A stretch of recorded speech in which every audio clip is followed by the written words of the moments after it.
एक मां ने खाया अपने ही बेटा का मांस, बुढ़िया की बकरी की कहानी।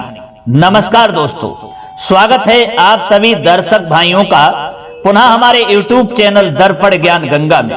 प्रिय दोस्तों, आज की वीडियो की जो कहानी है वो आपके लिए बहुत ही मोटिवेशनल है। ये कहानी आपके लिए एक नई जानकारी और शिक्षा देकर के जाएगी। ये क्या सीख देगी, वो इस कहानी को जब आप पूरी तरह से सुनेंगे तब आपको समझ में आएगा कि ये कहानी हमारे लिए क्या सिखाती है और क्या सीख देती है। ये कहानी के अंत में आप जानेंगे। मित्रों, इस कहानी में आज की चर्चा है, आज का हमारा विषय है और आज का टाइटल है कि एक मां ने खाया अपने ही बेटा का मांस। वो ऐसी कौन सी मां थी जिसने अपने ही बेटा का मांस खा लिया, अर्थात अपने बेटा को ही खा लिया। वो मां कैसी होगी जिसने अपने बेटा को ही खा लिया? क्योंकि दोस्तों, कहते हैं कि एक मां जो होती है वो अपने बेटा के लिए सर्वस्व न्यौछावर कर देती है। चाहे वो पुरुष की मां हो, चाहे वो पक्षी की मां हो, चाहे वो पशु की मां हो, मां तो मां हुआ करती है। और मां अपने जो पुत्र से प्रेम करती है शायद दुनिया में वो किसी से नहीं करती है, क्योंकि मां जो होती है अपने पुत्र के लिए अपने कलेजे का टुकड़ा समझती है। अपना जीवन सारा न्यौछावर कर देती है अपने बेटा के लिए। यहां तक कि ही नहीं, अगर मरने की भी नौबत आ जाए, कोई घटना भी घटित होने वाली हो, तो मां स्वयं बलिदान दे देती है, लेकिन अपने बच्चे की रक्षा करती है। अपने बच्चे को कभी नहीं मरने देती, स्वयं मर जाएगी लेकिन अपने बेटा को मरने नहीं देगी। अपने जीते जी इस दुनिया से उसे कभी जाने नहीं देगी। लेकिन दोस्तों, इस कहानी में बताया गया है कि एक मां ने ही अपने बेटा का मांस खा लिया। अब वे क्यों खाया? ऐसी कौन सी बात बनी, ऐसा कौन सा मौका आया, समय आया जो मां ने ही अपने बेटा का मांस खा लिया? वो जानेंगे इस कहानी में। कहानी आपके लिए बहुत ही ज्ञानवर्धक है और रहस्यमयी भी है कि क्यों एक मां ने अपने बेटा का मांस खाया था। आपसे निवेदन है कि आप हमारी इस कहानी के लिए शुरू से अंत तक जरूर सुने, तभी आपको समझ में आएगा कि एक मां ने अपने बेटे का मांस क्यों खाया था, किसकी वजह से खाया था और क्यों ऐसा समय आया कि बेटे का ही मांस खाना पड़ा। इसलिए आपसे चाहूंगा कि हमारी कहानी को पूरा ही सुने। वीडियो की समाप्ति होने तक आप हमारे चैनल पर बने रहें। और यदि आप हमारे चैनल पर नए मेहमान दर्शक बनकर के आए हैं, आपने अभी तक हमारा चैनल सब्सक्राइब नहीं किया है, तो मित्रों आपसे निवेदन करता हूं कि आप हमारे चैनल को भी सब्सक्राइब जरूर कर लें। बेल आइकन घंटी को भी अवश्य दबा दें ताकि आपका एक सब्सक्राइब हमारे लिए लाभ दे सके। तो चलिए मित्रों, अधिक विलंब न करते हुए अब सीधे इस कहानी की ओर बढ़ते हैं और जानते हैं कि एक मां ने बेटे का मांस क्यों खाया, किसकी वजह से खाया। प्रिय दोस्तों, बहुत पुरानी बात है। एक गांव में एक बूढ़ा और बुढ़िया रहा करते थे। वे दोनों बड़े दुखी थे क्योंकि उनके बच्चे नहीं थे। दोनों कभी कभी बहुत उदास हो जाते थे और सोचते थे कि हम ही हैं जो अकेले जिंदगी गुजार रहे हैं। भगवान ने हमें कोई बच्चा नहीं दिया, अगर बेटा भी नहीं दिया तो बेटी ही दे देता, लेकिन वो भी नहीं दी। हम ही एक दुनिया में ऐसे दिखाई दे रहे हैं जो अकेले हैं। दोस्तों, वह बुढ़ा और बुढ़िया जो थे ये सोच रहे थे। फिर एक बार बूढ़े से बुढ़िया ने कहा कि मुझे अकेले रहना अच्छा नहीं लगता है, क्यों ना हम एक बकरी को घर ले आएं और उसे अपने घर पर रखें, तो हम जो दो लोग हैं, बच्चा तो कोई है नहीं, और जब बकरी आ जाएगी तब उसको खिलाएंगे पिलाएंगे, उसको पालेंगे, अच्छा लगेगा। बूढ़ा कहने लगा, तुम सही कह रही हो। मित्रों, उसी दिन दोनों हाट में गए और एक बकरी खरीद करके घर ले आए। 4 कौड़ी में वह बकरी खरीद कर आए थे, इसलिए वे बकरी को 4 कौड़ी नाम से पुकारते थे। मित्रों, बुढ़िया माई जो थी बहुत खुश थी बकरी के साथ में। उसे अपने हाथों से खिलाती थी, पिलाती थी। जहां भी जाती 4 कौड़ी को साथ ले जाती थी, क्योंकि उसका नाम 4 कौड़ी रख लिया था जो 4 कौड़ी में लाए हुए थे। पर थोड़े ही दिन में बकरी बहुत ही मनमानी करने लगी। किसी के भी घर में घुस जाती थी और जो भी मिलता खाने लगती थी। आसपास रहने वाले बहुत तंग हो गए थे और घर आकर बकरी के बारे में बोलने लगे। बूढ़ा और बुढ़िया से शिकायत करने लगे और कहने लगे कि हे बूढ़े बाबा, तुम्हारी बकरी जो है हमें बहुत तंग करती है, बहुत नुकसान करती है। इसे अपने ही पास रखो, इसे मत छोड़ो। नहीं तो बात खराब हो जाएगी। मित्रों, बूढ़े बाबा को यह सुनकर के बहुत गुस्सा आने लगा। बूढ़ी माई को तब कहने लगी, इस बकरी को जंगल में छोड़कर आए, तभी अच्छा रहेगा। ये ज्यादा परेशान करती है, लोगों को परेशान करती है। अगर इसी तरीका से ये करती रही तो एक दिन मामला गड़बड़ हो जाएगा। दोस्तों, तब बुढ़िया ने कहा, ये क्या कह रहे हो आप? ऐसा करते हैं, राउत के साथ उसे जंगल में चरने के लिए भेज देते हैं। जो राउत है वो बकरी चराने के लिए जंगल जाता है और उसी के साथ में भेज देते हैं। पूरे दिन ये जंगल में रहेगी, शाम को जब आएगी तो इसके लिए टाइम ही नहीं मिल पाएगा जो जाकर के ये लोगों को परेशान करेगी। दोस्तों, वही हुआ। बकरी चराने वाले राउत के साथ बकरी जंगल अब जाने लगी, लेकिन थोड़े ही दिन में राउत भी बहुत तंग हो गया था। चार कौरी उसका कहा जो नहीं मानती थी। उसने बकरी को चराने ले जाने से इनकार कर दिया और कहा है बुढ़िया से और बूढ़ा से कि मैं तुम्हारी बकरी को नहीं ले जा सकता, ये बहुत परेशान करती है। दोस्तों, बकरी फिर से घर में रहने लगी और अब उसके बच्चे भी हो गए थे और बच्चे भी जो हुए वो सबको फिर तंग करने लग गए। अब बुढ़िया भी परेशान हो गई। उसने कहा, मैं और इनकी अब देखभाल नहीं कर सकती। बूढ़े बाबा ने दोस्तों बकरी और उसके बच्चों को जंगल में छोड़ दिया। बकरी और उसके बच्चे जो थे, बच्चों का नाम खिरमिट था और हिरमिट था, जो जंगल में घूमने लगे, फूल पत्ते सब खाने लगे। प्रिय दोस्तों, एक दिन की बात है, जब वह बकरी अपने बच्चे खिरमिट और हिरमिट के साथ जंगल में घूम रही थी, पत्ते फूल खा रही थी, तो एक दिन अचानक एक बागिन से उसकी मुलाकात हो गई। बागिन खिरमिट और हिरमिट को देख रही थी और सोच रही थी कि कब इन दोनों को खाऊंगी। ऐसा वो मौका कब आएगा जब मैं इनको खा पाऊं। दोस्तों, बागिन को देखकर बकरी को समझ में आ गया कि बागिन जो है वो क्या सोच रही है। बकरी को बहुत डर लगा, पर हिम्मत करके वह बागिन के पास गई और अपना सर झुका करके उसने कहा कि दीदी प्रणाम। अब बागिन तो बहुत अचंभे में पड़ गई। ये बकरी तो मुझे दीदी कह करके पुकार रही है, प्रणाम कर रही है, उसके बच्चे को कैसे खाऊं? मित्रों, तब बागिन ने कहा, तू कहां रहती है? बकरी ने कहा, क्या कहूं दीदी, रहने के लिए कोई जगह ही नहीं है हमारे पास। मैं इसी जंगल में भटकती फिर रही हूं, जंगल में ही रह रही हूं, कोई जगह नहीं है। फूल पत्ते जहां मिल जाते हैं वही हम अपने बच्चों के साथ खा लेती हूं और कहीं ना कहीं किसी पेड़ के नीचे अपनी रात गुजार लेती हूं। मेरे पास कोई जगह नहीं है। दोस्तों, तब बागिन ने कहा, तो तेरे पास रहने के लिए कोई जगह है ही नहीं। ऐसा कर, मेरे साथ चल। मेरे पास 2 माद हैं, एक में तू अपने बच्चों के साथ रह लेना और एक में हम अपने बच्चों के साथ रह लेंगे। दोस्तों, बकरी बड़ी खुश हुई और खुशी से बागिन के पीछे पीछे चल दी। उसे पता था बागिन दीदी संबोधन से बड़ी खुश हुई थी और अब वह उसके बच्चों को नहीं खाएंगे। बागिन के माद के पास दूसरे माद में अपने बच्चों के साथ बकरी जो थी बड़ी खुशी से रहने लगती है। बागिन ने कहा, तुम इसी में खुश होकर के रहिए, मैं तुम्हारे लिए कोई नुकसान नहीं पहुंचाऊंगी क्योंकि तुमने हमको दीदी कहा है, इसलिए तुम हमारी बहन हो। फिर दोस्तों, वह बागिन भी जो थी उसे तंग नहीं करती थी, लेकिन कुछ दिनों के बाद बागिन को जब बच्चे हुए, बागिन फिर से बकरी के बच्चों को खाने के लिए बेचैन हो गई। बच्चे पैदा होने के बाद वह शिकार करने के लिए नहीं जा पा रही थी, भूख भी उसे और ज्यादा लगने लगी थी। बकरी बागिन के आंखों की ओर देखती और मन ही मन चिंतित हो उठती। वह बागिन के पास जाकर दीदी दीदी कहती हुई और बातें करती रहती ताकि उसकी आंखों के भाव बदल जाए। बागिन उससे कहती, मेरे बच्चों का कोई नाम रख दो। दोस्तों, तब बकरी ने कहा, ठीक है, तुम्हारे एक बच्चे का नाम 1 कांटा, दूसरे का नाम 2 कांटा, यही नाम रख लो। दोस्तों, 1 कांटा 2 कांटा ये नाम बकरी ने बागिन के बच्चों के रख दिए। इधर बागिन के बच्चे 1 कांटा और 2 कांटा और बकरी के बच्चे खिरमिट और हिरमिट, 4 बच्चे जो थे वो छोटे छोटे थे और आराम से रह रहे थे। मित्रों, शाम होते ही बागिन ने बकरी से कहा, तुम तीनों अगर हमारे संग सोते तो बड़ा अच्छा होता, या किसी एक को अगर मेरे पास भेज दो तो ज्यादा ही अच्छा रहेगा क्योंकि हमारे ये बच्चे छोटे हैं, इनके साथ वो सो जाएंगे। मित्रों, अब बकरी बहुत परेशान हो गई, क्या कहूं बागिन से। खिरमिट ने अपनी मां को चिंतित देख करके कहा, मां तू चिंता मत कर, मैं जाऊंगा वहां सोने के लिए। बकरी ने समझाया, बेटा ये तुम्हारे लिए खाने का प्लान बना रही है। तो खिरमिट ने कहा कि मां तू चिंता मत कर, मैं भी तेरा बेटा हूं और जो है देखें ये हमें कैसे खा सकती है।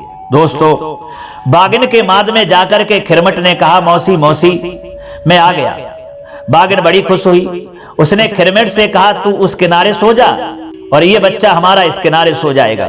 दोस्तों, खिरमट लेट गया, लेकिन डर के कारण उसे नींद नहीं आ रही थी। थोड़ी देर के बाद वह उठकर बागिन के पास में जाता है और उसे देखने लगता है।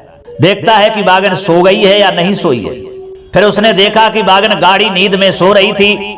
खिरमट ने धीरे से उसके बच्चे एक कांटा को उठाया और अपनी जगह उसे लिटाकर खुद उसकी जगह में लेट गया। जैसे ही आधी रात हुई, बागिन की नींद खुल गई। वह माद के किनारे धीरे धीरे पहुंचती है। आंखों में नींद भी भरी हुई थी और नींद भरे रहने के कारण ठीक से उसने देख नहीं पाया। उसने नहीं देख पाया कि ये हमारा ही एक कांटा है, पर उसने तुरंत उसे खाया, यानी अपने ही बेटे को खा लिया और सो गई। मित्रों, जैसे ही सुबह हुई, खिरमट ने कहा, मौसी मैं अब जा रहा हूं। बागिन चौंक गई, खिरमट जिंदा है तो मैंने किसको खाया है? वह अपने तुरंत बच्चों की ओर देखने लगी, लेकिन एक ही बच्चा था जिसका नाम दो कांटा था और एक कांटा तो उसने खा ही लिया था रात में। अब वह चिल्लाने लगी, कहां गया मेरा एक कांटा, कहां गया मेरा एक कांटा? बागिन गुस्से से छटपटा रही थी। उसने कहा, आज रात को आ जाना सोने के लिए। दोस्तों, उस रात भी जब खिरमट वहां सोने के लिए पहुंचा है, उसने देखा कि बागिन अपनी पूंछ से दो कांटा को अच्छे से लपेट कर लेटी थी। अब खिरमट सोच में पड़ गया, अब क्या करें? इसने अपना दूसरा बच्चा दो कांटा को तो पूंछ में बांध लिया है, उसको लपेट लिया है। अब कैसे हमारे प्राण बच पाएंगे? फिर बागिन ने कहा, जा उस किनारे जाकर के सो जा। दोस्तों, खिरमट उस किनारे जाकर लेट गया, लेकिन उसे नींद नहीं आ रही थी। वह धीरे से माद से बाहर आ गया और चारों ओर देखने लगा। उसे एक बड़ा सा खीरा दिखा। उसने उस खीरे को उठाकर माद के किनारे पर रख दिया और खुद अपनी मां के पास चला गया। इधर दोस्तों, सुबह होते ही खिरमट ने बागिन के पास जाकर के कहा कि मौसी अब मैं जा रहा हूं। दोस्तों, बागिन उसकी ओर देखती रह गई और फिर उसे जब डकार आया, ये तो खीरे का डकार आया, तो इस बार मैं खीरा खा गई क्या? बागिन बहुत गुस्से से खिरमट की ओर देखने लगी। खिरमट धीरे धीरे माद से बाहर निकल आया और फिर तेजी से अपनी मां के पास पहुंच गया और कहने लगा, दाई दाई मेरी माता, अब बागिन हमें नहीं छोड़ेगी, चलो जल्दी चलो, यहां से निकल पड़ते हैं और नहीं तो ये बागिन हमको खा जाएगी। दोस्तों, बकरी जो थी, खिरमट और हिरमट अपने बच्चों को लेकर के वहां से भागने लगे। भागते भागते बहुत दूर पहुंच गई। बकरी खिरमट और हिरमट को देखती और बहुत दुखी होती। ये नन्हे बच्चे कितने थक गए हैं। उसने बच्चों से कहा, थोड़ी देर हम तीनों पेड़ के नीचे आराम कर लेते हैं। पर खिरमट ने कहा, मां, बागिन तो बहुत तेजी से दौड़ती है, वह तो अभी पहुंच जाएगी और हमको पकड़ के खा जाएगी, इसलिए हम जमीन पर आराम नहीं करेंगे। मित्रों, तब हिरमट ने कहा, क्यों ना हम इस पेड़ पर चढ़ जाएं आराम करने के लिए? बकरी ने कहा, हाँ ये ठीक है, चल हम तीनों इस पेड़ पर चढ़ जाते हैं। दोस्तों, बकरी और खिरमट हिरमट पेड़ पर चढ़ गई और आराम करने लगी। उधर बागिन बकरियों के माद में पहुंची। उसने इधर उधर देखा तो बकरियां कहीं दिखाई नहीं दी। वो बकरी दिखाई नहीं दी। सोचने लगी, कहां गई बकरियां? बाहर आई और उसके बाद बकरियों के पैरों के निशान देखकर समझ गई कि वे तीनों किस दिशा में गई हैं। लगता है ये भाग गए। उसी को देखते हुए बागिन चलती जा रही थी। जहां पर पैरों के निशान दिखाई दे रहे थे, उन्हीं को देख करके दौड़ती हुई चली जा रही थी। उसे ज्यादा समय नहीं लगा उस पेड़ के पास पहुंचने में। मित्रों, पैरों के निशान पेड़ तक ही थे और बकरियों की गंध भी तेजी से हो गई थी। बागिन ने ऊपर की ओर देखा और कहा, अच्छा तो आप लोग यहाँ बैठे हो सब?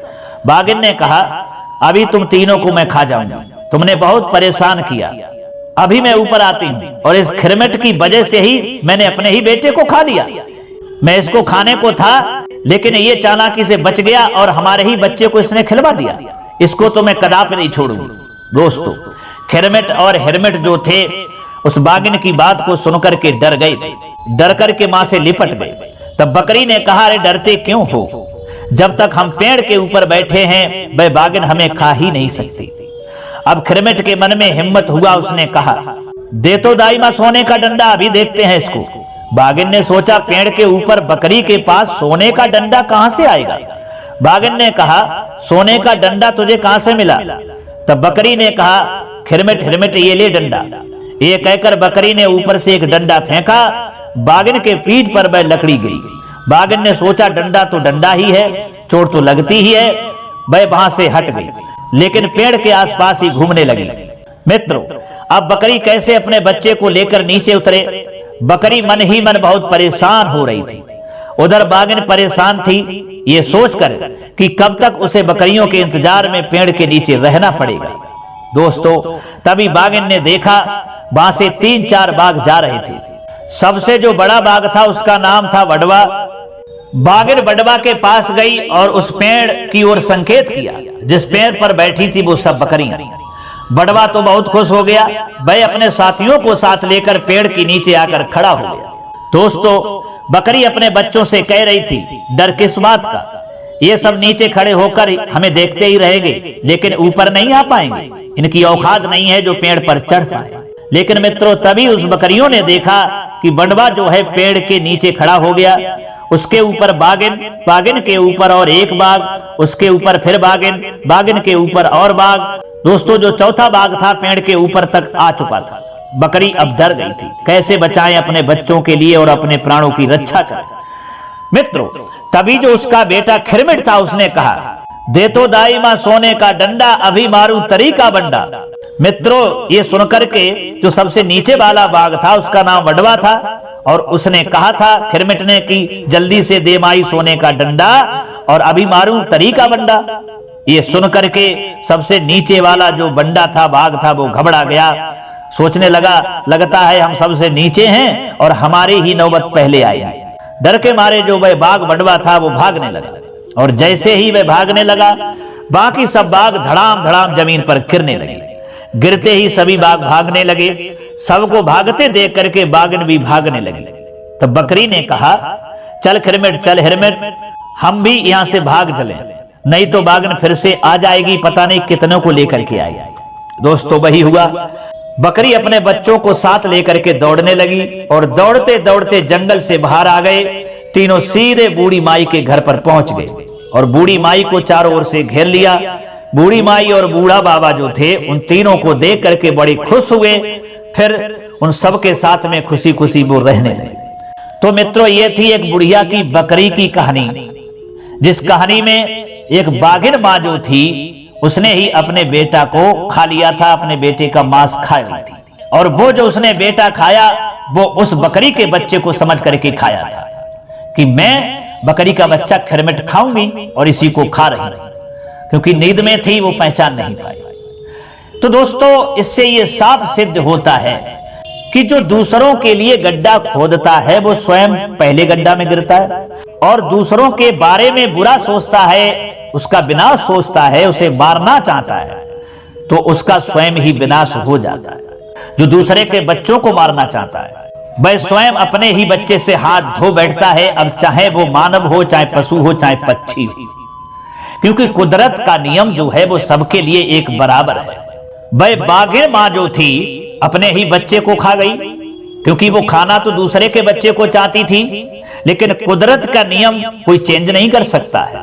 अंततः उसे अपने बच्चे का ही मांस खाना पड़ा और उसके बाद में बहुत पछताई। फिर पछताने से क्या होता है, ये कहानी हमारे लिए सिखाती है। और दूसरी सीख ये दे रही है कि अगर हमारे अंदर बुद्धि है, हमारे अंदर ज्ञान है, हमारे अंदर चालाकी है, चतुरता है, हमारे अंदर विवेक है, तो हमारा दुश्मन कितना भी भारी क्यों ना हो, हम उसे आसानी से परास्त कर सकते हैं। क्योंकि आपका दुश्मन आपसे भारी पड़ता है, ताकतवर पड़ता है, तो आप अगर डायरेक्ट उससे लड़ेंगे, टकराएंगे, तो आपका ही नुकसान होगा, आप ही चोट खाएंगे। इसलिए यदि हम अपने भारी ताकतवर दुश्मन को परास्त करेंगे तो ऐसे नहीं कर पाएंगे, तो डायरेक्ट लड़के हम नहीं कर पाएंगे। हम अपनी बुद्धि से, ज्ञान से, चालाकी से उसको आसानी से परास्त कर देंगे और ऐसे उसके लिए पटक मारेंगे जो उसके लिए रोए आंसू नहीं आएंगे। तो दोस्तों, ये कहानी सिखाती है कि अगर दुश्मन को हमें परास्त करना है, कितना भी ताकतवर दुश्मन क्यों ना हो, और अगर हमारे अंदर विवेक बुद्धि है तो हम उसे परास्त कर सकते हैं, और मूढ़ बुद्धि में आकर के हम उसे परास्त नहीं कर सकते। और दूसरी सीख जो है मैं पहले ही बता चुका हूं कि जो औरों के लिए गड्ढा खोदता है दूसरों के बारे में बुरा सोचता है, दूसरे के बच्चे को मारना चाहता है, तो वो स्वयं ही अपने बच्चे से हाथ धो बैठता है, जिस तरीका से वह बागिन माँ अपने ही बच्चे से हाथ धो बैठी और अपने ही बच्चे का मांस खा गई, अर्थात उसने अपने ही बेटा को मार दिया। तो दोस्तों, कैसी लगी हमारी ये कहानी? अगर ये कहानी आपके लिए अच्छी लगी है, पसंद आई है, समझ में आई है, तो कमेंट बॉक्स में जरूर बताना, और हो सके तो दोस्तों अपने मित्रों के लिए भी शेयर करना, ताकि उन्हें भी इस कहानी से सीख मिल सके और जानकारी मिल सके, और वो भी इस कहानी की शिक्षा अपने जीवन में अपना सकें और इसका फायदा ले सकें। तो दोस्तों, खुश रहिए, ईश्वर के आशीर्वाद के साथ, अपनों के प्यार के साथ कर दिखाइए कुछ ऐसा जो दुनिया करना चाहे आपके जैसा। अब क्षमा चाहते हैं, पुनः मुलाकात होगी अगली वीडियो में किसी और नई चर्चा में। तब तक के लिए सब्सक्राइबर बंधुओं एवं दर्शक भाइयों के लिए राधे कृष्णा, ओम नमः शिवाय, नमस्कार।